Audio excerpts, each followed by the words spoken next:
गोकाकमध्ये bike चोरी करणाऱ्या टोळीचा पर्दाफाश करण्यात पोलिसांना यश आले। या कारवाईमध्ये 8 मोटारसायकली जप्त करण्यात आल्या असून पोलिसांच्या कामगिरीचं सर्वत्र कौतुक होत आहे। गोकाक ग्रामीण पोलीस ठाण्यात दाखल झालेल्या बाईक चोरी प्रकरणाचा छडा लावण्यात PSI KB वालीकार यांच्या नेतृत्वाखालील पथकाला यश आले।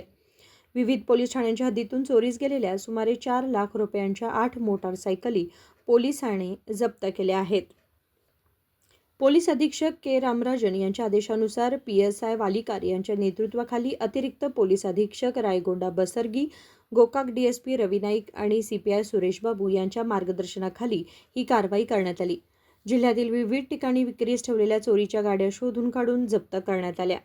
तपासादरम्यान मुडलगी तालुक्यातील हळदूर गावचा मुथप्पा उर्फ मुथू हनुमंत बेळगली आणि रायबाग तालुक्यातील कप्पलगुडी गावचा यमनप्पा यल्लप्पा दोडमणी या दोघांना अटक करण्यात आली आहे। या कारवाईत गोकाक ग्रामीण पोलीस ठाण्याचे BN माळीत, BV Nerli, CJ सन्नक्की, KH Pawar, MY पाडदन, VS मलामर्दी आदींनी सहभाग घेतला होता। जिल्हा पोलीस अधीक्षक के रामराजन यांनी पथकाच्या कामगिरीचं कौतुक केलं असून नागरिकांनी आपल्या वाहनांच्या सुरक्षेबाबत सतर्क राहावं असं आवाहन केले।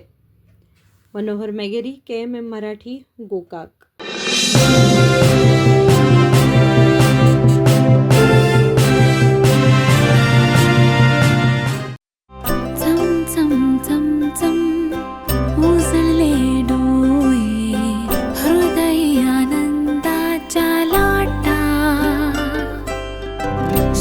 क्षण आले क्षण प्रेमळ है रेशमात गुंफून सोनेरी। BS Channabasappa and Sons, The Textile Mall, Tilakvadi, Belagavi.